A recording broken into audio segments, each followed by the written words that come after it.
गसाइगाव महकुमानि सिङाव थानाय श्रीरामपुर नक'स इक'टुरिजम सेन्टाराव रायमना माहारियारि पार्कनि जौगाथाय आरो लुखांनायनि थाखाय CSTजों लोगोसे गुबुन गुबुन बिबानगिरिफोरजों सावरायफैदों हाग्रा बिफाननि मावफुं सोद्रोमा मुस्रि रनजित बसुमतारिया। मख'नो गोनांदि बिटिआर हालामनि गोदानै बेखेवजानाय आसामनि 6थि रायमना माहारियारि पार्कआव रायमनानिफ्राय कसुगाव ओनसोलाव नायगिदिंहैयो बिथां रनजित बसुमतारि बिथाङा।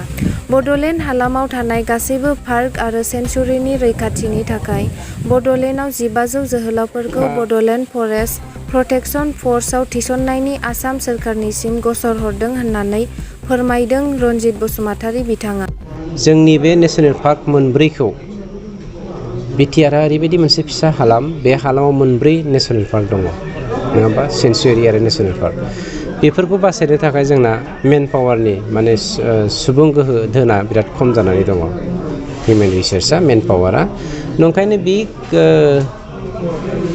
आंखालखौ सुफुंनायनि थाखाय जोङो दाखालि जोंनि बिटिआरनि मोनसे इसि मिटिं जानानै थांदों।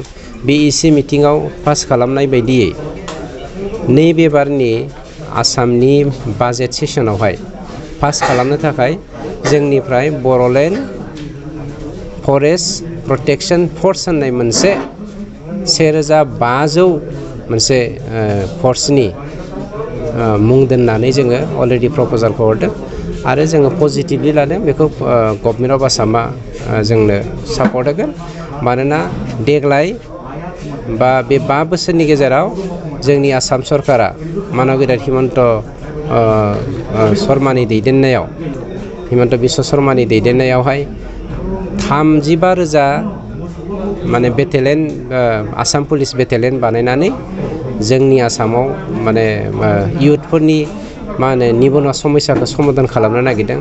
गतिके 35,000 बेटेलेन दानायावहाय स्पेसियेलि बर' हालामाव बिटिआरआवहाय बड'लेण्ड फरेस्ट प्रटेक्शन फर्स हरनाया गेदेर खोन्था नङा, जायनि जाहोनाव जोङो 100% आसाजों नेनानै दङ आरो बेखौ जों गाबोन सबनियानि रिजाल्टखौ मोनगोन होननानै मिजिं खालामदों।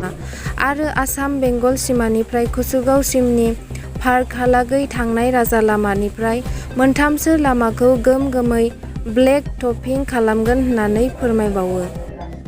जायगाखौ लानानै जोङो गावजों गाव उदै नारलायिया गाहाम, मानोना जोंनि मानव गेदेर प्रमद बर' बिथाङा अलरेडि बिथोन हरखाबाय।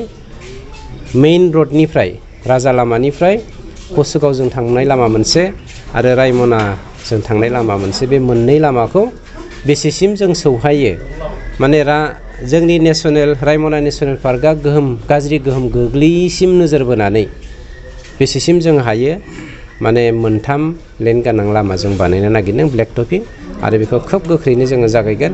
बेनिफ्राय रायमना ओनसोल आरो कसुगाव ओनसोलाव बहा मा अफिस गायसननाय जागोन बेखौ दिनैनि कनसालटेन्टनि दैदेननायजों जोङो स्टाडि खालामनो बा सार्भे खालामनाय जागोन। आसाम आरो सोनाब बेंगल सिमना ओनसोलनि श्रीरामपुराव थानाय 31 नं राजा लामायाव दिनै 10 जुलाइ फुंनि 10 बाजियाव गंसे ट्राकआव आयेननि बेरेखायै गान्जा लांनायखौ हमनो मोन्दों सिमुलटापु पुलिस बिफाना।